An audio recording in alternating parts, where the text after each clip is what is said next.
Hello everyone. तो कैसे हैं आप सभी लोग। तो आप लोग सोच रहे होंगे ये रोज़ रोज़ मैं कहाँ जाती हूँ। तो मैं आपको बता देती हूँ, आज मैं जा रही हूँ अपनी दीदी के यहाँ। एक्चुअली आज है उनका छठी का प्रोग्राम। जैसा कि मैंने आपको अपने लास्ट ब्लॉग में दिखाया था, उनके एक प्रोग्राम हुआ था भात न्योतने का, और आज है भात पहनने का प्रोग्राम। और ये है मेरी दीदी और ये है उनकी बेटी, और ये दोनों बहुत ही ब्यूटीफुल लग रही थी। तो चलिए आगे देखते हैं कौन मिलता है। और अब मिल गई है मुझे मेरी भाभी, और भाभी के साथ में उनकी भाभी। और अब मैं जा रही हूँ अंदर। तो देखते हैं अब कौन मिलेगा और किससे मेरी मुलाकात होती है और किससे नहीं। तो लेट्स सी। तो यहाँ मिले मुझे सबसे पहले दीदी के नंदेऊ, और उनके साथ मैंने ली एक पिक्चर। और उसके बाद हम लोगों ने यहाँ पर थोड़ा सा अपना फ़ोटो शूट किया, और उसके बाद यहाँ मिल गए हमें सभी लोग। तो सबसे पहले मैं मिली दीदी की ननद से, और ये हैं दीदी की बड़ी ननद विनीता दीदी। और ये रेड सूट में है उनकी बेटी, नाम क्या है भूल गई, क्या, ईशा। और ये है उनकी छोटी ननद की बेटी तनु। और ये दोनों बहुत ही ब्यूटीफुल लग रही थी। और ब्लैक ड्रेस में है मेरी दीदी की बेटी अपर्णा, और ये है एंजल उनकी छोटी बेटी, और ये है होने वाली ब्राइड जिन्होंने येलो पहना था। और ये हैं दीदी के रिलेटिव्स। तो यहाँ सबसे मिले और बहुत मज़ा आया सबसे मिलने के बाद। तो आज दीदी की जो जेठानी की बेटी थी वो बहुत ज़्यादा सुंदर लग रही थी। उन्होंने येलो कलर का लहंगा पहना था जो कि उनके ऊपर काफ़ी सूट कर रहा था। और फिर उनके साथ हमने ली एक सुंदर सी पिक।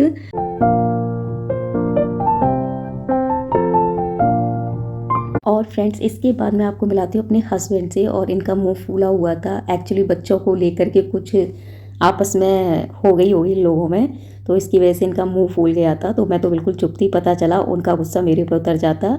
और इसके बाद ये दीदी की बुआ जी थी जो कि चौक लगा रही थी। यहाँ भात पहनने का प्रोग्राम स्टार्ट होने वाला था। और इसके बाद यहाँ पर मेरी दीदी, उनकी जेठानी, उनकी बुआ जो भी थी सब आ चुके थे और भात की तैयारियां करने लगे। और ये हैं दीदी की जेठानी जो बहुत ही ब्यूटीफुल लग रही थी। कोई कह सकता है इन्हें देख करके ये ब्राइड की माँ है, बिल्कुल बहन जैसी लग रही थी। और ये है मेरी दोनों सिस्टर्स, एक सबसे बड़ी और एक सबसे छोटी। और ये है मेरे दोनों भाई, और ये हैं भाभी। तो यहाँ सब लोग भात की तैयारियाँ कर रहे हैं, भात बनने वाला है तो सारा सामान अरेंज करके रख रहे हैं। और यहाँ प्रगति ने कुछ बैचेस दिए थे कोर्ट में लगाने के लिए, जो कि प्रगति यानी कि जिसकी शादी से उसके नाम के बने हुए थे। तो इन लोगों ने अपने कोट पर वो बैचेस लगाए, और हम लोग भी भैया भाभी के पास ही खड़े हो गए सब लोग।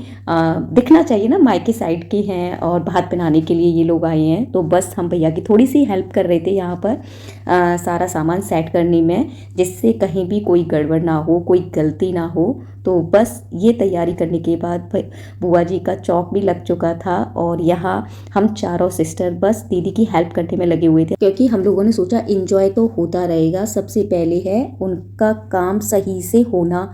तो बस हम चारों बहन उनके पास जाकर खड़े हो गए और पूछने लगे कोई भी काम है तो बता दो, हम कर देंगे।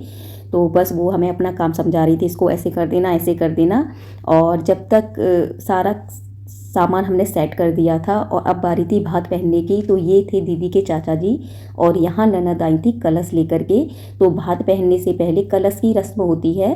तो यहाँ भाई ने एक लिफाफा उनके कलश में देते हुए प्रोग्राम को स्टार्ट किया। और यहाँ फिर हम लोगों को लगने लगी भूख, तो हम लोग थोड़ा बहुत यहाँ पर खाने लगे। बट मैंने और दीपा यानी कि जो मेरे साइड में है मेरी सिस्टर, हम लोगों ने नहीं खाया था, बिकॉज दीदी ने भी नहीं खाया था। तो हमने सोचा पहले भात पहन लेते हैं, उसके बाद कुछ खा पी लेंगे। तो यहाँ बस हम भात पहनने का ही वेट कर रहे थे कि सब लोग भात पहने। एक्चुअली यहाँ पर दो भात पहने जा रहे थे। एक दीदी की जो जेठानी थी उनका भी भात पहनना था, तो वो साइड से पहन रहे थे। और जब उनका भात पहनना पूरा हो जाएगा उसके बाद हम पहनेंगे। और ये दीदी लाई थी भात पहनाने में सबसे पहले ठाकुर जी का श्रृंगार और कपड़े। तो जब उन्होंने मुझे बताया ये मैं ठाकुर जी के लिए लेकर आई हूँ, तो बस मैं तो देखकर दंग रह गई। और मतलब मुझे इतना अच्छा लगा कि उनकी इस तरह का भाव ठाकुर जी के लिए, इस तरह की सेवा, मतलब वाकई में बहुत ही अमेजिंग था। और उन्होंने सबसे पहले अपने ठाकुर जी को भात पहनवाया।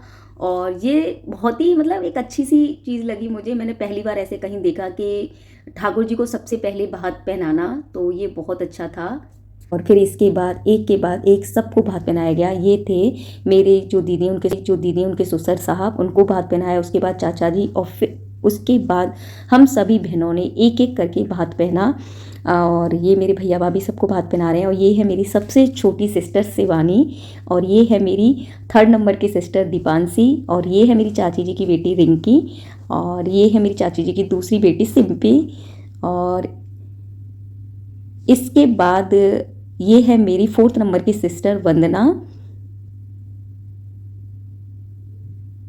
और इसके बाद ये है मेरी ताई जी की बेटी प्रीति। तो और फिर सबके भात पहनने के बाद लास्ट में मेरी दीदी की जेठ जेठानी और उनकी बेटी ने भात पहना और सबसे आखिरी में पहना मेरी दीदी और जीजाजी ने और उनके बेटे ने। तो यहाँ भात का प्रोग्राम ख़त्म हुआ और अब शुरू होता है लेडीज़ संगीत का प्रोग्राम। तो यहाँ सबसे पहले परफॉर्मेंस दी थी मेरी दीदी ने अपने बेटे के लिए और उसके बाद मेरी दीदी और उनकी जेठानी ने ब्राइड के लिए एक बहुत ही सुंदर परफॉर्मेंस दी थी और फिर उसके बाद ब्राइड की बहुत ही खूबसूरत एंट्री हुई और यहाँ इसी तरीके से सब ने ब्राइड के लिए डांस परफॉर्मेंस दी और इसी तरीके से कुछ टाइम तक लेडीज संगीत चला। तो फ्रेंड्स ये था मेरा 25 अप्रैल का ब्लॉग और मेरा ये ब्लॉग आपको कैसा लगा। तो यहाँ मैं आपको सॉरी बोलना चाहूँगी कि मैं समय पर अपना ब्लॉग अपलोड नहीं कर पाई क्योंकि मैं बहुत ज़्यादा थक चुकी थी जिसकी वजह से मैं अपना ब्लॉग टाइम पर अपलोड नहीं कर पाई। अब तो फाइनली रिलैक्स होने के बाद अब मैंने अपना ये ब्लॉग अपलोड किया है और मेरा ये ब्लॉग आपको कैसा लगा आप प्लीज़ कमेंट करके ज़रूर बताएं और लाइक करना ना भूलें। तो अभी मैं वीडियो को एंड कर रही हूँ और इसी के साथ बाय बाय।